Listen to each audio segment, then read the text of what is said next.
You're tuned to the Leadership Strategy Foundry with host Neil Evans. In each episode, he interviews top influencers in the financial services business sector. One of them might just spark that idea that ignites your bottom line. Here's Neil.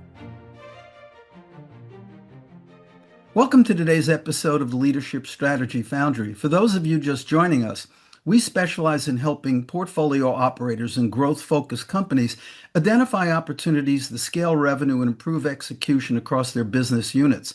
Today, we're joined by a guest with a unique proposition on building and investing in companies. Today's guest is John Hollingsworth, founder and CEO of Phalanx Group, a veteran-led firm focused on acquiring and operating enduring small businesses. John brings a perspective shaped by military leadership, investment banking, corporate development, and real-world operating exposure, which makes his view on ownership, transition, and execution especially interesting. Welcome, John, to Leadership Strategy Foundry. Good to be here, Neil.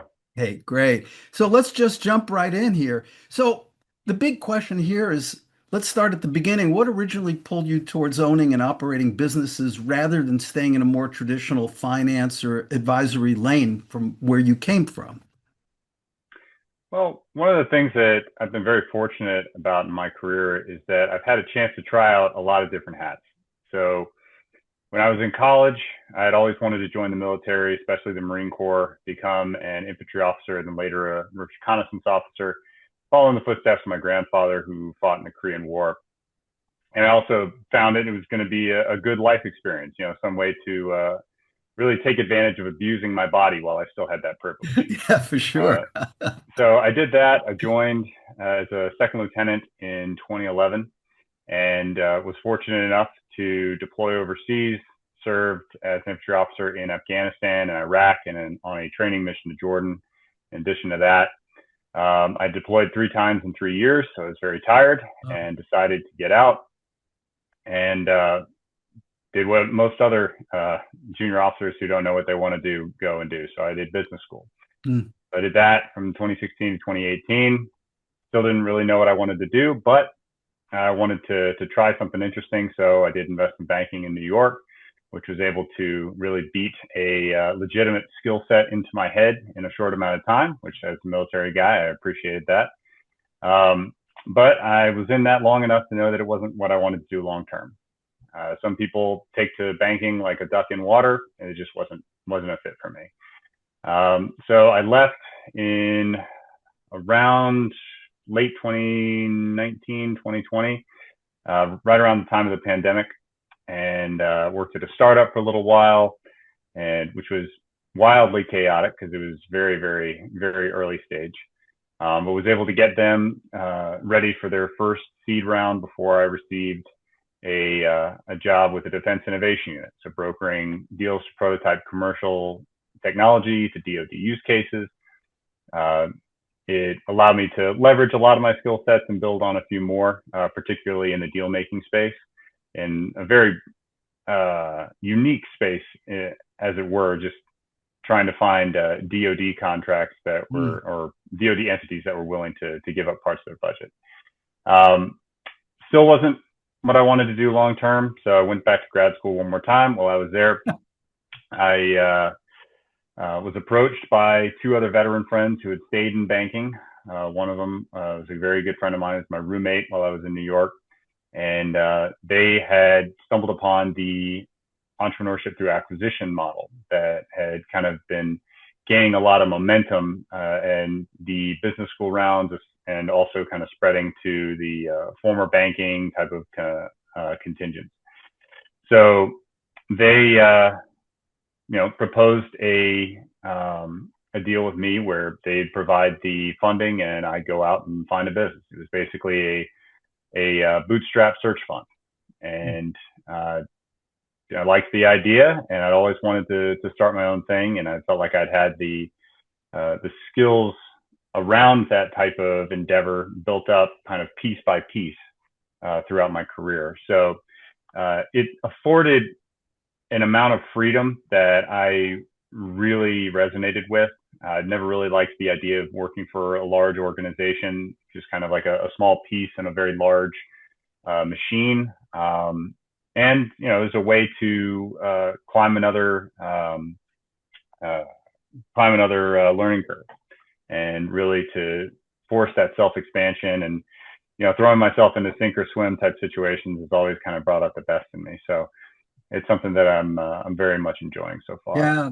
A lot of entrepreneurs at the stage you're at have very odd journeys getting to where they are, for sure. And before I forget, thank you for your service, John.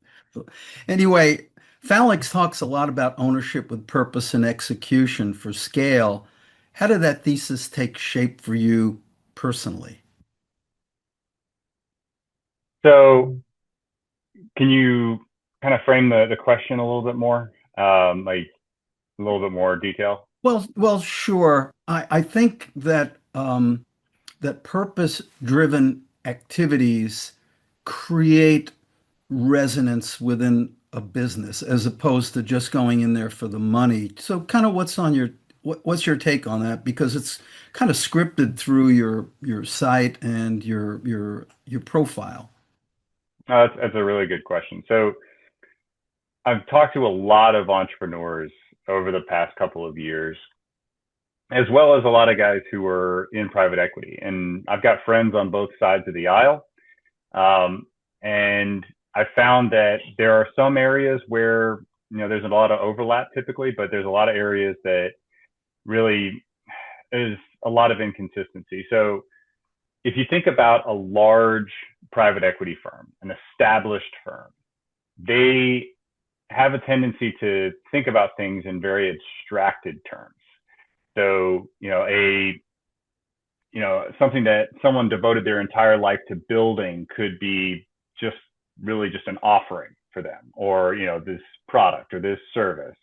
And when a private equity firm looks at acquiring something, they're really looking for a completely, an explicit transaction. I give you this money and I get to do whatever I want with what I buy.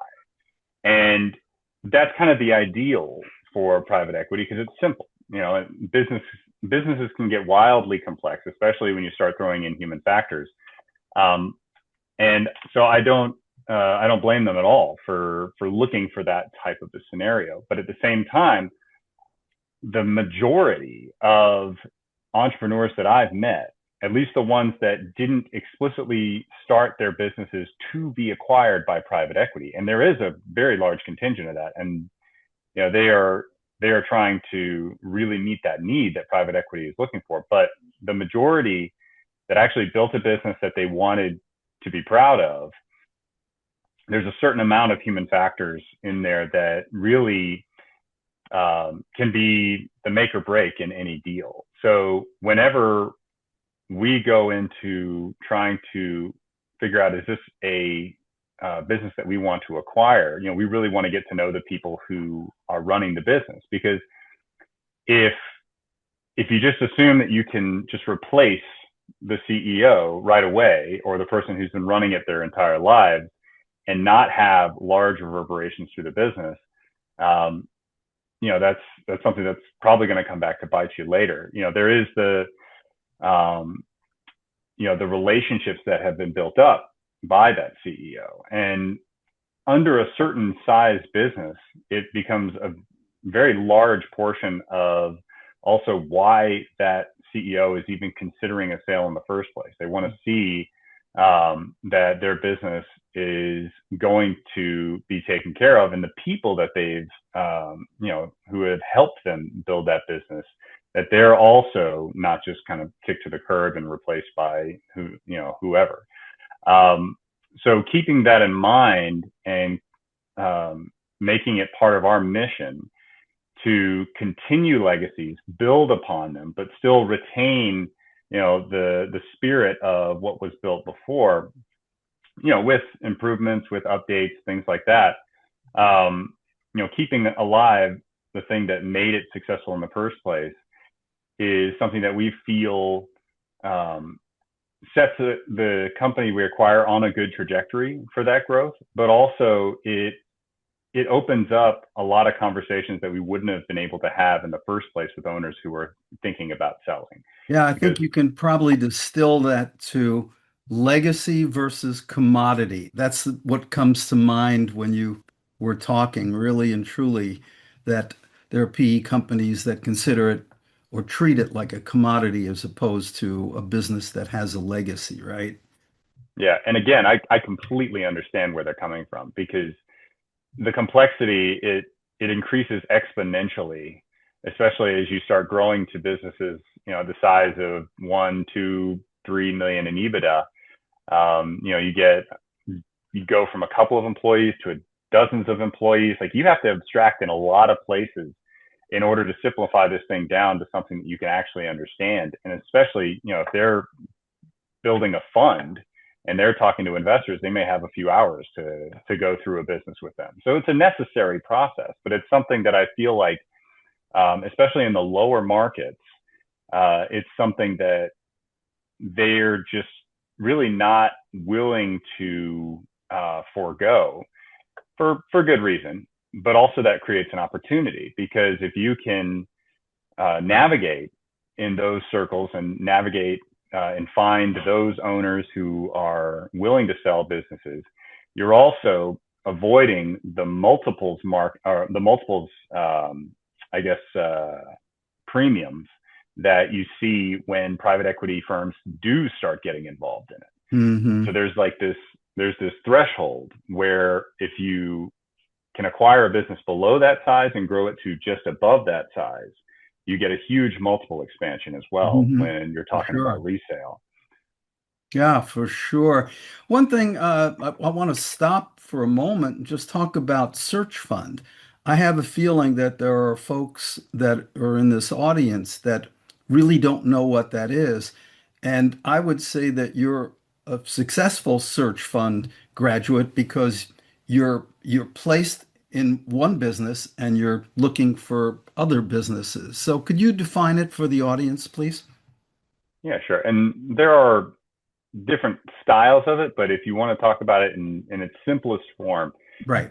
essentially a search fund, and this really started, I believe, at, say, like the Stanford, HBS, Wharton. Basically, it's where you get the money first, you find the person who's going to run the search, and then that person puts everything together, finds the investment after getting the money, and then makes the purchase, and then starts actually building that company up, or reorganizing that company, or doing whatever it is they're going to do. A search fund it can be starting a new company, it can be acquiring a pre-existing company.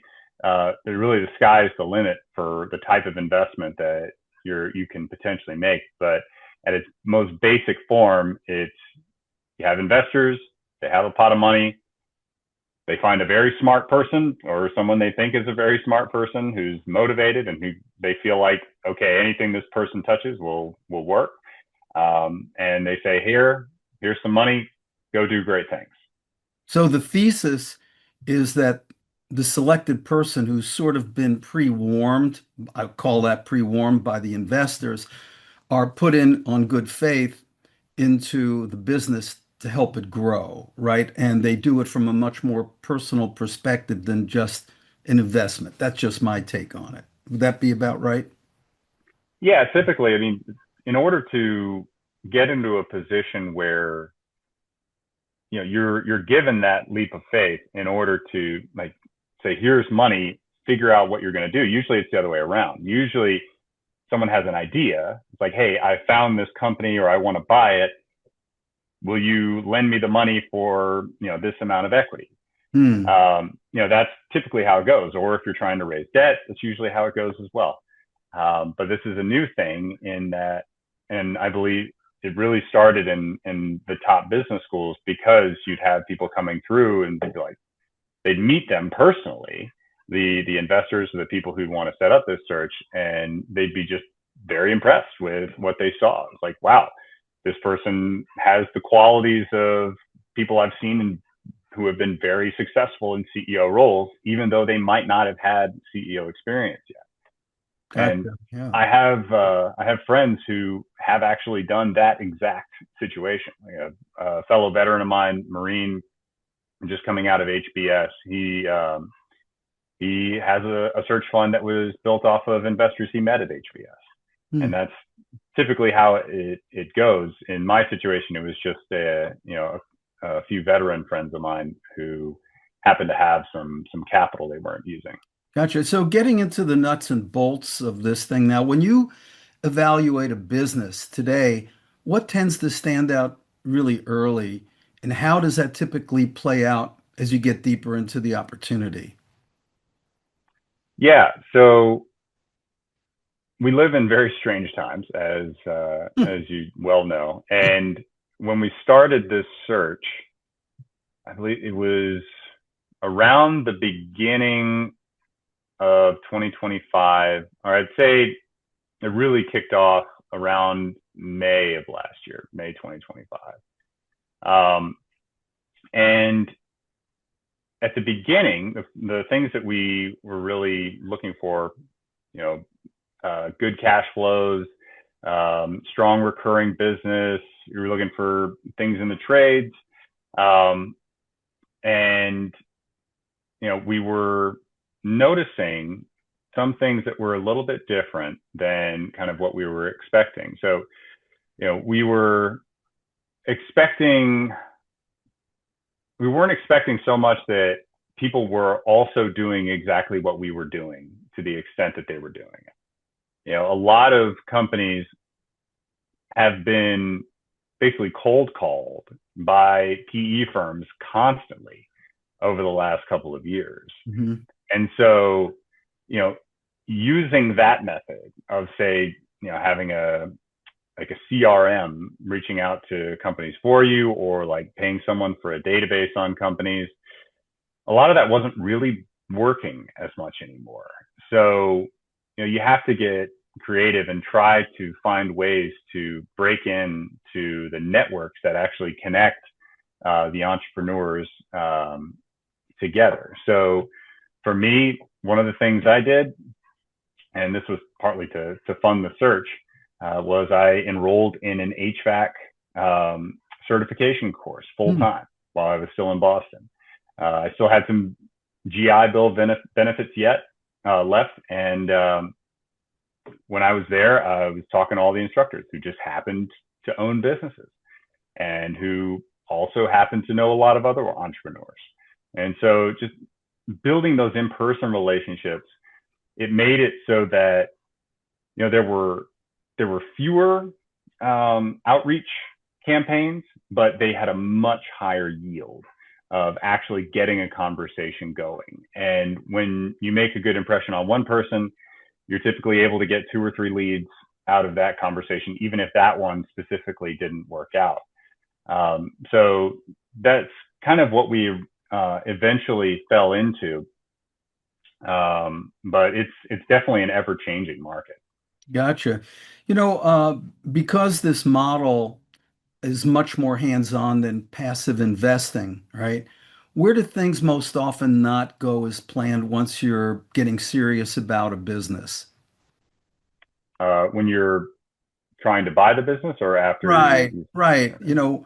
As you're getting into the NDAs, you're getting into the finances, you're getting into everything. And where do you find that things most often don't go as, you would hope they would go? Yeah. I mean, one of my favorite lines from Marine Corps is that hope is not a course of action. Yeah. And there were a lot of areas where I later realized that I was using hope more than I should have been. And one of those was in the timing aspect of getting your financing lined up. So there's this inherent catch-22 problem that pretty much every person in the ETA space is probably familiar with and has had to get over at one point.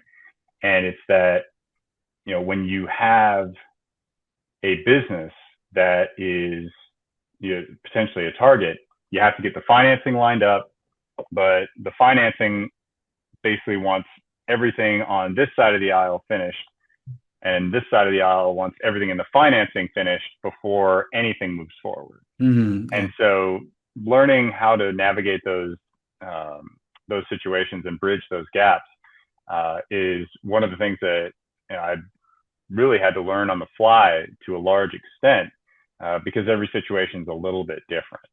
And you really have to dot your I's and cross your T's and make sure that you're on top of things 100%, because a lot of times you'll just assume that people will get back to you with the information you need or the forms that you need signed by this date. And lo and behold, crickets. And then you reach out to them like, oh, sorry about that. Fallen behind today. I'll get it to you next week. Well, next week we're supposed to have these other three things finished that we were counting on this thing to be done in order to happen. So managing that was a huge challenge. And it really got to the point where, we decided, okay, we're going to open up our aperture a little bit and look at the franchise models as well, which is kind of what led us down to Patriot Pipeline. Oh, right, right. And speaking of, speaking of Patriot Pipeline, that is one, let's call it a successful placement that you and your investors put together. Can you just talk a little bit about that? Because as I said, you're kind of a hybrid.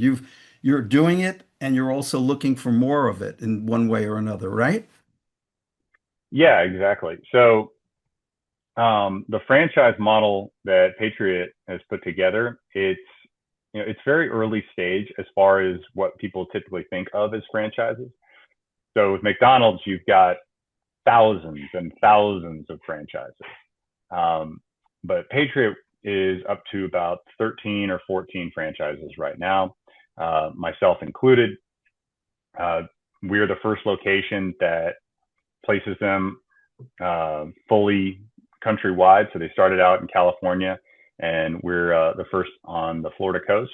Mm-hmm. And really, it felt like a really good opportunity because the franchisor, Jeff McLean, has all this experience, but he's also a great human being. I had the opportunity to go actually meet him, and the first thing was he took me to dinner. We had one-on-one. The first night I got there, the whole next day, he gave me his entire day to show me how he runs his business, how the Patriot model works. And really, I got to see all his interactions with all his employees, how he delegates, how he solves problems. And by the end of it, I was like, okay, I want to learn from this guy, if nothing else. And came to the decision that if he would have me on board, I'd like to start up another franchise for him. Oh, interesting. And thankfully he was. And so, we've kind of been on this adventure ever since. That's kind of interesting. Oh, sorry. There was kind of an interesting thing you brought up, though. The whole point of search fund going into a franchise and then having your investors invest in a franchise model, right, for you. I think that's pretty interesting thinking. I don't know how much of that has been done before, but that's certainly new to me. Yeah, and it's entirely dependent on the model because a franchise can be set up a whole bunch of different ways. And it just so happened that, the fee structure that Patriot had, the support structure, the infrastructure that they were able to provide, the supplier relationships they were able to bring forth, all of that, it just made sense.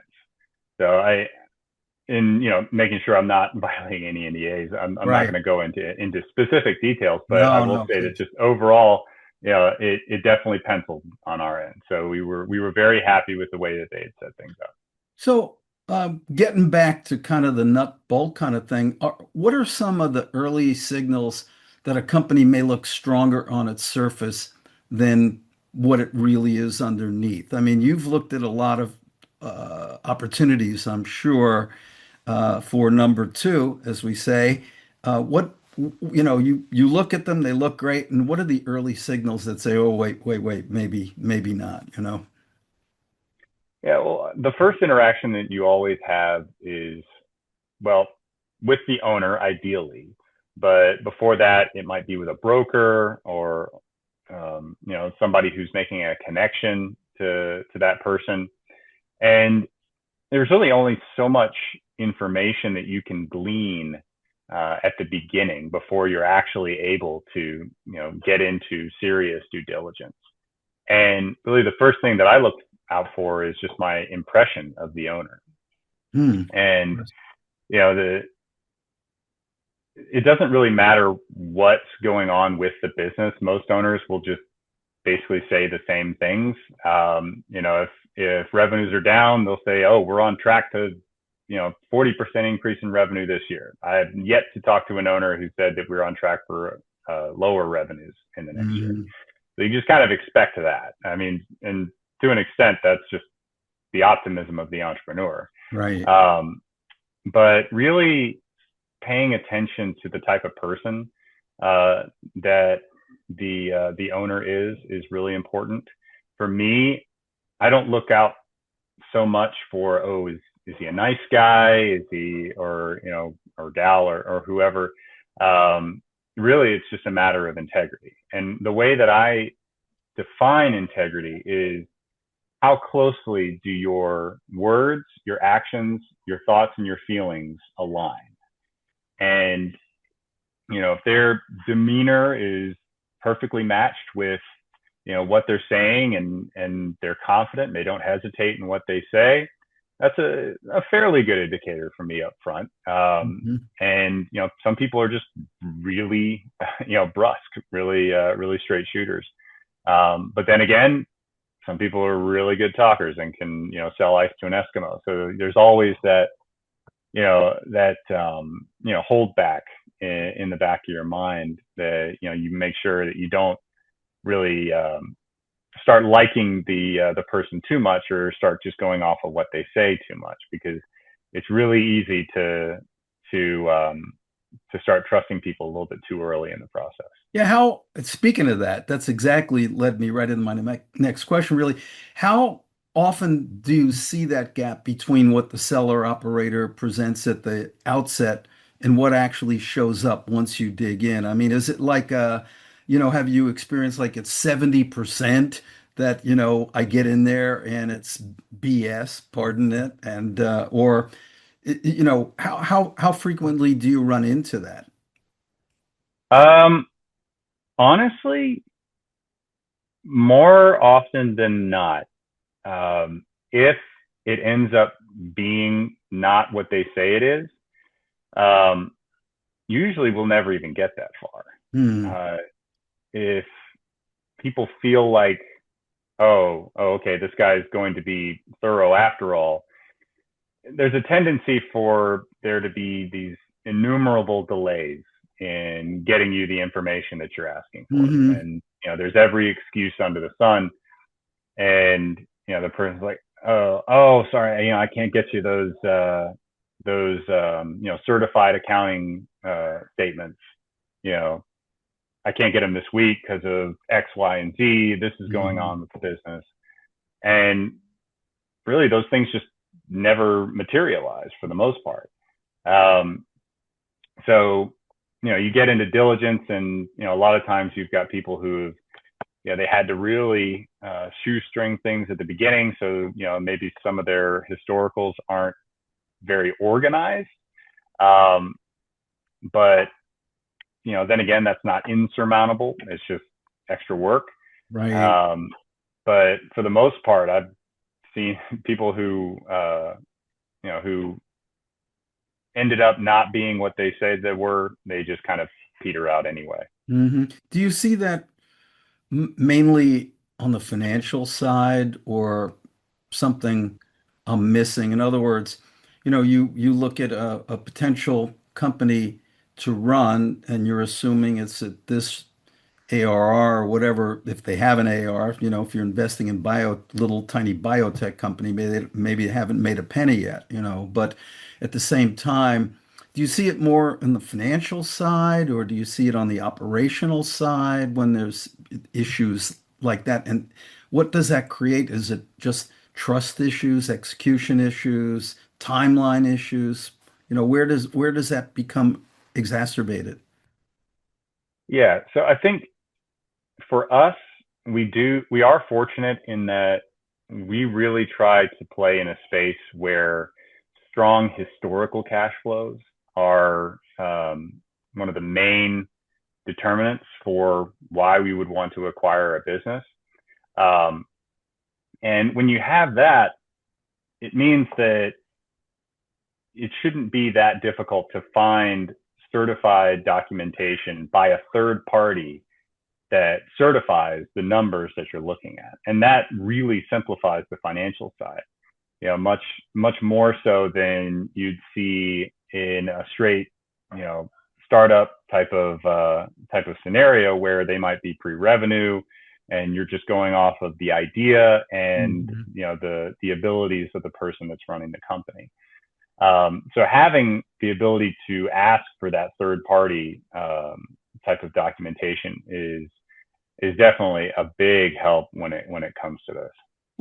Could you just repeat? Well, actually, you hadn't mentioned the genres of businesses that you're specifically looking at for your portfolio, or yes, your portfolio. Yeah, so we're really looking for things that are located in low tax, um, business friendly, and high growth states. So pretty much a large contingent of the Southeast.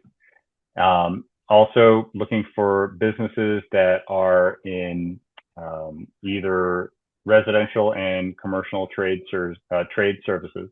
Hmm. So HVAC, plumbing, roofing, electrical, even pest control or other things like that. We're open to niches as well. There's a whole market out there of strange companies that just happen to be just in the right place, providing just the right product or service. Yeah, for We're sure. definitely open to one of those.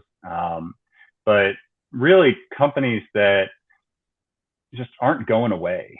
And, companies that really have the opportunity to help fragment certain or help consolidate certain segments that are particularly fragmented, whether it's by regulatory reasons or just having a lack of tradespeople to be able to do those jobs.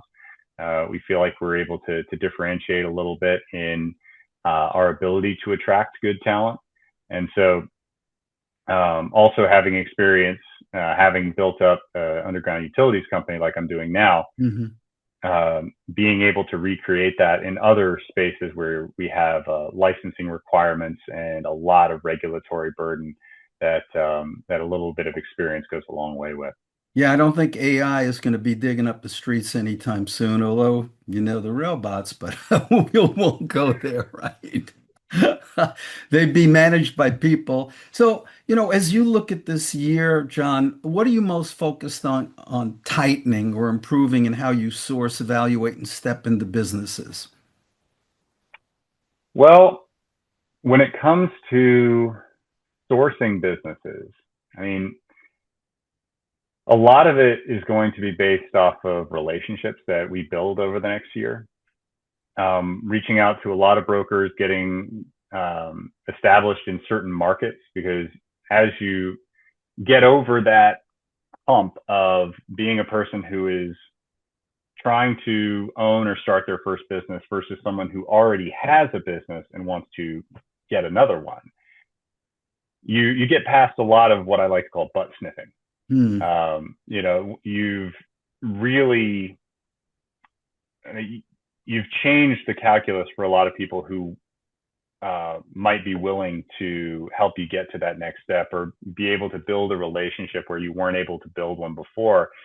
Because a lot of people, they end up being tire kickers and they make it so that it gets very difficult for someone who's trying to build those relationships to do so, just because the market has basically been saturated from a relationship standpoint. So it's very important to split your time between building the company that you're building right now, which is the alligator closest to the boat.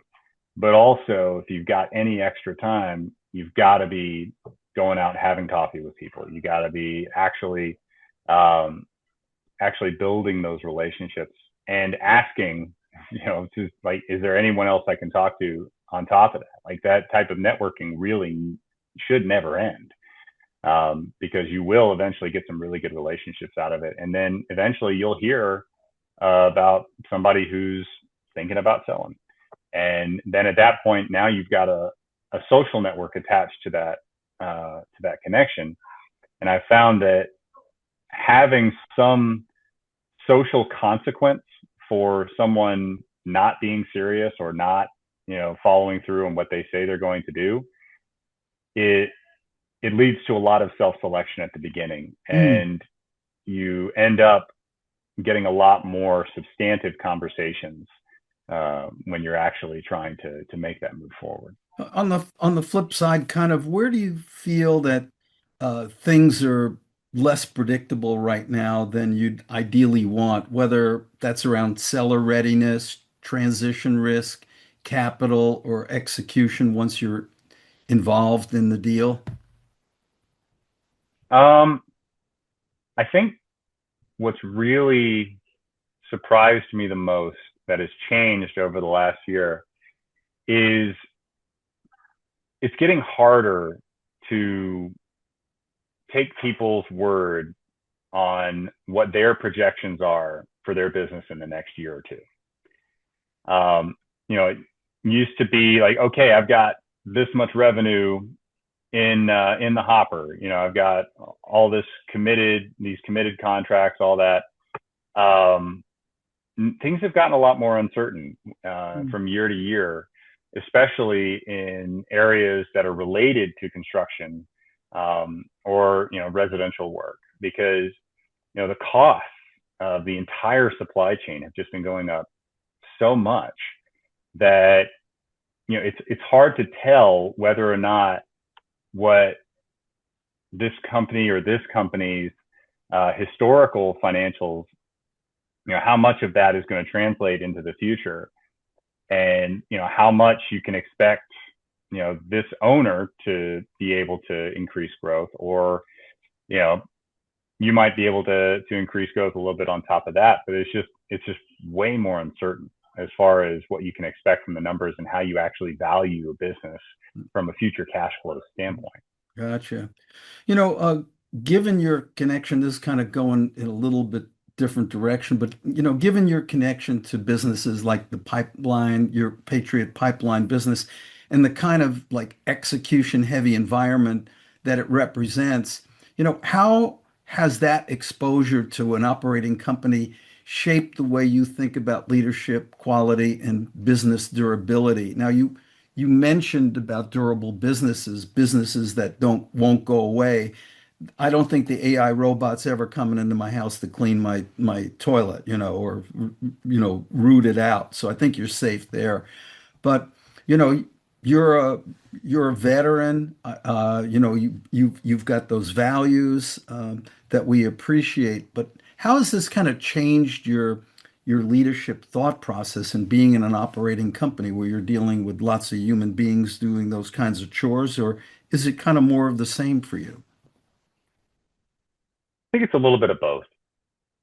So, a lot of my leadership experience in the Marine Corps, that was within a massive organization with fallbacks in every direction, deep benches.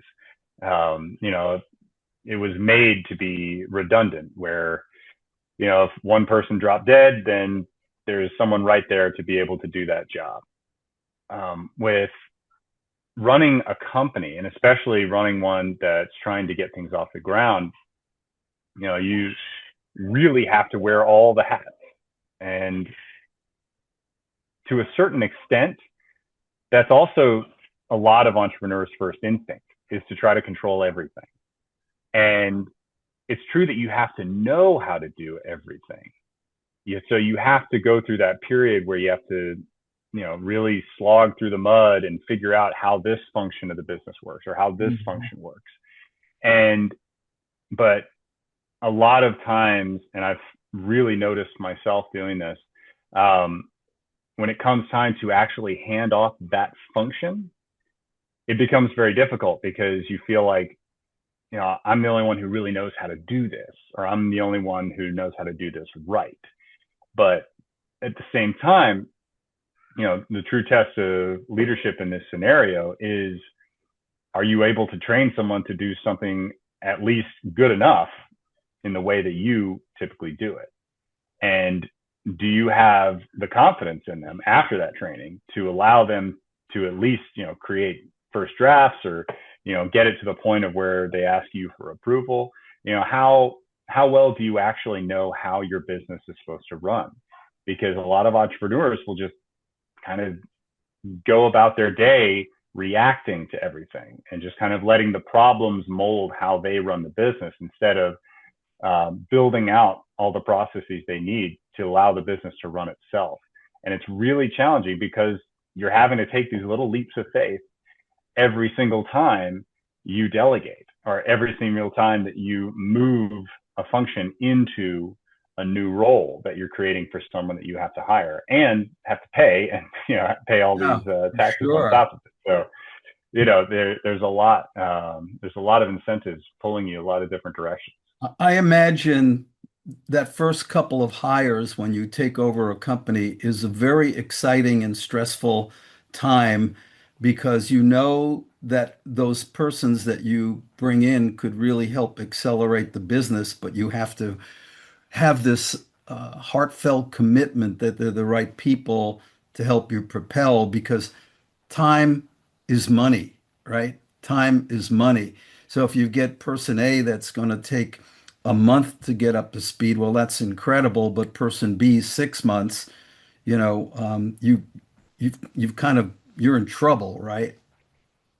Yeah, no, and you bring up a really good point. So one of my favorite lines from the movie The Big Short is the scene where Michael Burry is getting confronted by his biggest investor and what seems to be his investor's lawyer or something like that. Very unpleasant guy. And Burry is telling them, I may have been early, but I'm not wrong. And the other guy says, it's the exact same thing. Like there's no difference between being early and being wrong. So the question of when to hire someone is, it's a pretty important one because those bills, especially if you're a new company and you don't have a lot of the scale to be able to absorb, the extra fees that go on top of a lot of these payroll expenses. Oh, sure. Right. Those can start really draining your war chest very quickly, and you just see your cash runway shorten and shorten and shorten.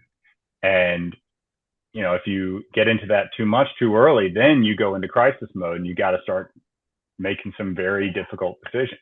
Right. So it's of maximum import that you're able to time that as best as you can. Now, that being said, there's always going to be things that don't go the way that you plan, or there's always going to be a few setbacks. So my advice to anybody that's doing this is just assume that it's probably going to take about twice or whatever you're thinking, as far as when you're going to start making money or when money's going to start coming in the door. I would double that time frame.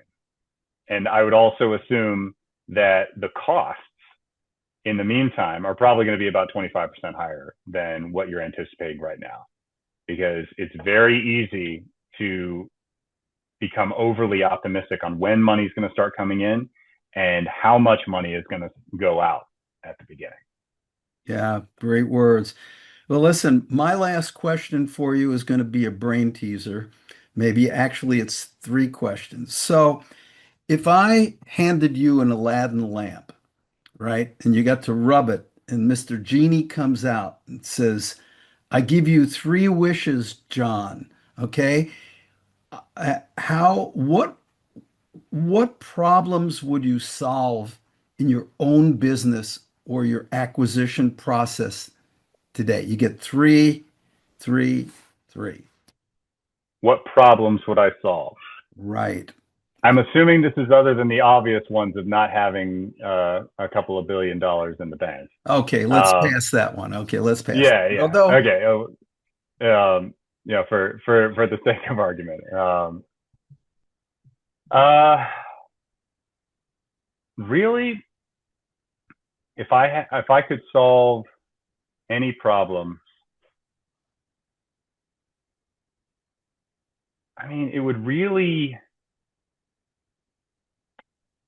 center around how I handle a lot of the emotional roller coasters that keep coming up every once in a while. Now, I think that with every entrepreneur and really in every walk of life, there are certain lessons that you just have to learn firsthand.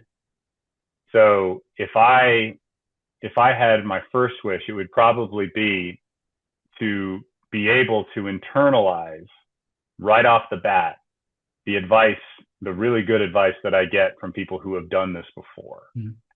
I think that that's really where a lot of great entrepreneurs are separated from just okay entrepreneurs. And it is yet to be determined if I'm in one of those groups or the other.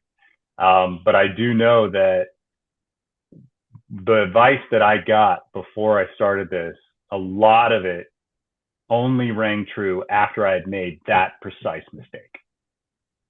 And so if I could have any wish, it would be to just skip that and really take to heart exactly what people told me. Um, my I office mean, if manager, my office manager just decided he wanted to get into the picture, so you could say hello. That's Bodie. oh hey buddy, good to meet you.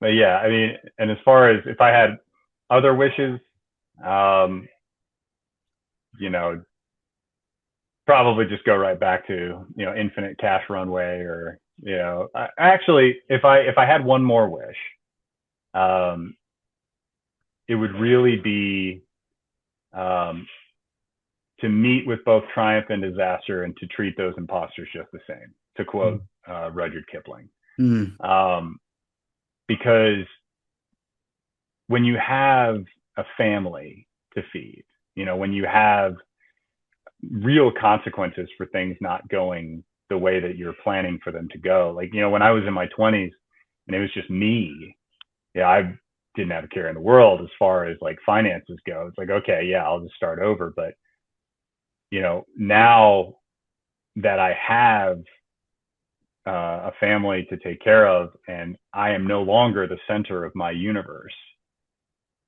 there's a much greater tendency to meet with certain situations or dire straits or like, oh man, if this happens, if I don't do something, then everything's going to fall apart, which has happened. um there's just that much more weight put on you to get it done, and that is great motivation, but taken to the extreme, it can really make people start to shut down and just start to go into damage control. So if I had a second wish, and I'm probably going to stop there, Okay. it would be just to be able to come across each situation and really think about it without a lot of the emotional baggage that tends to pop up when things start to get really scary. Yeah. And I think that a lot of that's going to be alleviated with experience. But it sure was an eye opener when I went through it. Well, throw a little quote at you. It actually comes from my sales mentor. His name is Eric Lofholm, and he says this about once a month. and he says that fear and faith cannot coexist in your mind, period. So, we all have trying times, especially in business and in family and personal life. And really, you have the opportunity, the ability to literally just think a different thought if you think about that. And you can't focus on both of them at the same time. It's either I'm going to plow ahead or I'm going to be miserable. And it really makes no difference because you can focus on anything. So I thought I'd just leave you with that little pearl because I've used that personally so many times in my life because we all have hard times for whatever reason, difficult transactions, difficult business, difficult family things. So just leave you with that. But anyway, would you have some last words to share with our audience before we wrap it up? Ooh, final words. Yeah, final words. Well,